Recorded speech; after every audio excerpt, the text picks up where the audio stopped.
সুধোচোন নাঙল কি পাত দি বনাইছে এইটো? এয়া তৰা পাত দিছোঁ, তাৰপিছত খালি চাউলৰ পিঠা, তাৰপিছত মাজত গুড় আৰু নাৰিকল বনাইছোঁ। খালি চাউল? অঁ খালি চাউলৰ। খালি চাউল মানে জহা চাউল।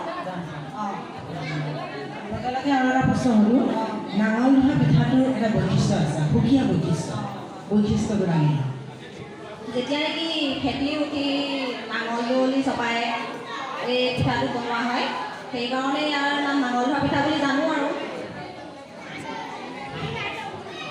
পিঠা, মহুৰা পিঠা, পাত পিঠা, কেঁচা মিঠৈ, মালপোৰা, নিমখীয়া তেল দিয়া পিঠা, ঘিলা পিঠা, জেং পিঠা, জোল পিঠা, গৰু পিঠা, গুড় দিয়া তেল পিঠা, চুঙা চাউল, চুঙা পিঠা, কেটলি পিঠা, ভাত পিঠা, ভজা পিঠা, লুথৰি পিঠা, তাৰপৰা লখিমী পিঠা, গৰখীয়া পিঠা, জলপানৰ ভিতৰত আনিছোঁ আখৈ, চিৰা, সৰু, কয়াই, দৈ, গুড়, কোমল চাউল, সান্দহ, কিমান?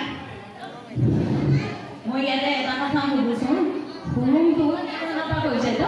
বৰা ধানৰ পৰা। কেনেকৈ কৰিছে? বৰা ধানটো প্ৰথমতে পানীত ঠাণ্ডা পানী তিয়াই লৈছোঁ, 3 দিনমান তিওৱাৰ পিছত সেই পানীখিনি পেলাই ধৰি আকৌ তেনেকৈখিনি পানীত অলপ ভপাই, সেই আকৌ ভপোৱাৰ পিছত আকৌ তাৰ পৰা উঠাই পানি ভাজিছোঁ, অলপ কোমল হৈ ইমান টান কৰি নহয়, তাৰপৰা আকৌ ঢেঁকীত বান্ধিছোঁ, বান্ধিৰ পিছত আকৌ বুলি কয় পানীত ভাজিছোঁ। এটা কথা, হুৰুমটো বৰ ভাল হোৱা নাই, কিন্তু মই কৈছোঁ দেই, হুৰুমটো মানে প্ৰদৰ্শনীৰ কাৰণে এইটো ভাল হোৱা নাই। সেইটো জানিছোঁ, এতিয়া নিজৰ বস্তুটোতো বনাই চাব লাগিব আৰু, সেইটো এটা কথা। ভাত পিঠা, আঙুলি পিঠা, সান্দহ, চিৰা, কোমল চাউল, জেং পিঠা, লুথৰি পিঠা, লখিমী পিঠা, চচপেনত বনোৱা পিঠা, মালপোৰা, তিল পিঠা, টেকেলি মুখৰ পিঠা, নিমখীয়া তেল পিঠা, গুড় পিঠা, আকৌ গুড় দিয়া ঘিলা পিঠা, আকৌ পিঠাৰ পেৰা, পিঠা সুতুলি পিঠা, বৰ পিঠা, পকা মিঠৈ, পাত পিঠা, নাঙল ধোৱা পিঠা, তৰা পিঠা, মহুৰা পিঠা, চুঙা পিঠা, কোমল চাউল, চুঙা চাউল, হাজাৰমুখী পিঠা, ভুটীয়া পিঠা,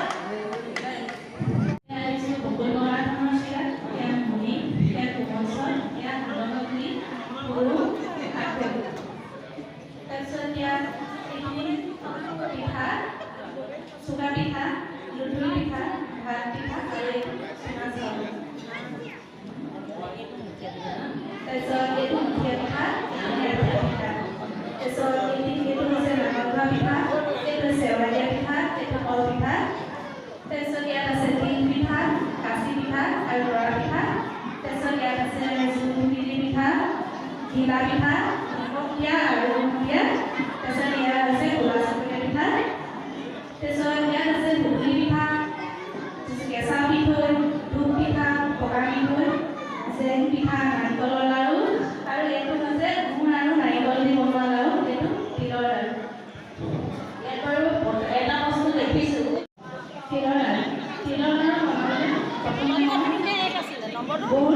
গুড় একাপ লৈছোঁ আৰু তিল একাপ, তাৰপিছত গুড়খিনি মই পানী আধা কাপ লৈছোঁ, গুড়খিনি ডুব যোৱাকৈ, তাৰপিছত গুড়খিনি লৰাই লৰাই এটা এনেকুৱা এটা পৰ্যায় ৰাখিছোঁ, বাতি এটাত অলপ পানী দিছোঁ, পানী দি চাইছোঁ যাতে টোপাটো পানীত দিলত ভাঙি নাযায়। যেতিয়া সেইটো পৰ্যায় পালেগৈ তেতিয়া মই তাত তিল দিলোঁ আৰু তিলখিনি দি লৰালোঁ, আৰু তিলৰ লাড়ু মানে অকণ গৰমে হ'ব লাগে, যদি ঠাণ্ডা হয় তেতিয়া মুঠিটো বান্ধিবলৈ অকণমান দিগদাৰ হয়, তাৰপিছত এনেকৈ লাহে লাহে এখনতে মুঠি কৰি তিলৰ লাড়ু প্ৰস্তুত কৰিছোঁ।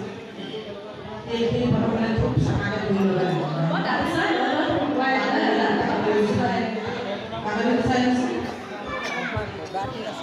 বগা তিল আছে আৰু কলা তিল আছে। মিক্স বুজাই কৰা নাই ন?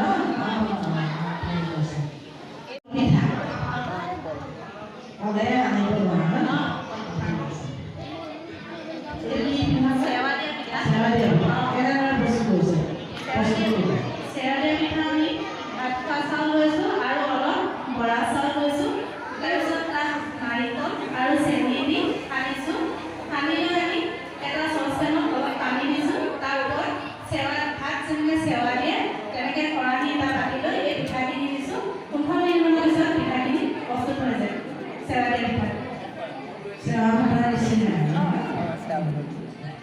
চুঙা চাউল ন কি চাউলৰ বৰা চাউলৰ বৰা কেইবাবিধো আছে আঘোণি বৰা আঘোণি বৰা আৰু কি বৰা আছে বকুল বৰা আছে আছে চিৰা আছে ঠিক আছে বকুল বৰাক লৈ এটা বিহু আছে আমি এবাৰ কৰিব বিচাৰিছোঁ বকুল বৰা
মুড়ি নিজে বনাইছে মুড়ি প্ৰস্তুতটো কৰিলে